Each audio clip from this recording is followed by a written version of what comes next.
And welcome back to another episode of Sitting in a Car. I'm Sarah Sproul and I sit in a car with you every week, answering one question to help you raise your confident and caring young person to respect themselves and the people around them.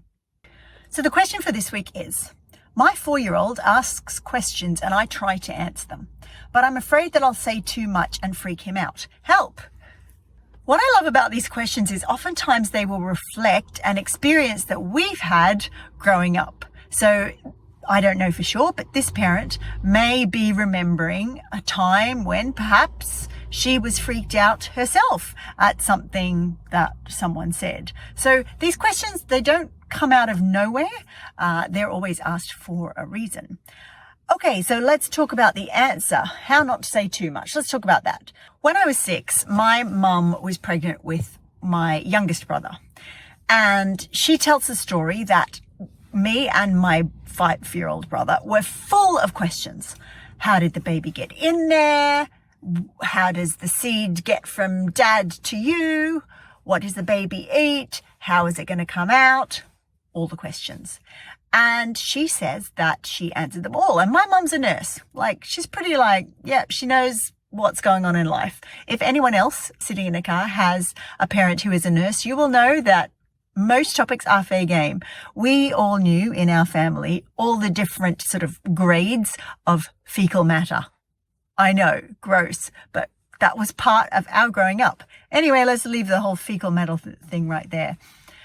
Now, when I did my Master's in Sexuality Studies, at some point I realized that I don't remember any conversations about sex or how babies were made with my mum. So I went back and I asked her and I said, Mum, why didn't you talk to us about anything to do with reproduction? And she told me that exact story about when she was pregnant, how she answered all the questions. So what can we learn from this? What we can learn from this is that kids mostly won't remember things. Even if they're interested in things, they won't remember things if they're only told them once. And I would say, actually, when I think about it, that I was probably told things multiple times at that age. But because it wasn't an ongoing conversation and Mum was only responding to my questions, information was not cemented into my brain, because I remember very clearly when I was 9 having a conversation with my good friend Libby, who was 10 and knew everything, and telling her that I thought that to make a new human, seeds somehow flew through the air. And she laughed at me, as you can imagine.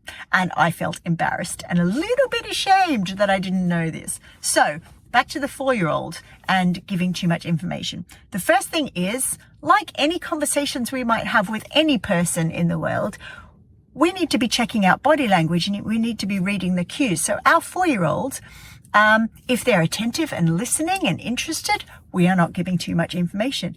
If they are zoning out and wanting to go off and play, we are giving too much information, or we're giving too complicated information, or we're using the wrong words because the child doesn't understand what we're talking about. So the first tip is look at body language and see what's going on and play to your audience.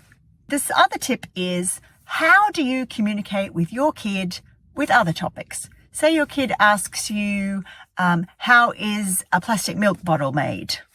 How is a plastic milk bottle made? You might say, well, they're made in a plastics factory. And your kid might say, well, what's in the factory? And you might say, well, there are machines and some people. And they might say, yeah, but how do they make the shape? Right? And so they're seeking more information.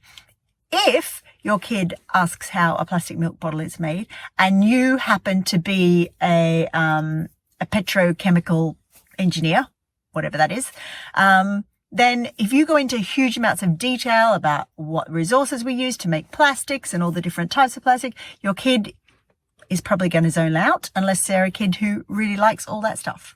Okay, so we're using our common sense.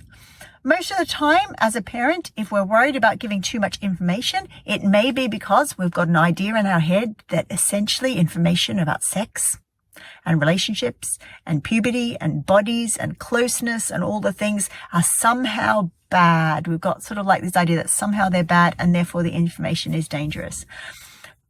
But human sexuality is a neutral thing. Just like anything else, it can be used to hurt people. It can be used to help people. It can just be what it is. Okay, so just be aware that we may have judgments going around in our head that suggest to us that information about sex, relationships, bodies, puberty, all the things are somehow dangerous and wrong, and that is not the case. And that's Sitting in a Car for another week, where I've answered a question to help you raise your confident and caring young person who respects themselves and the people around them. Bye for now.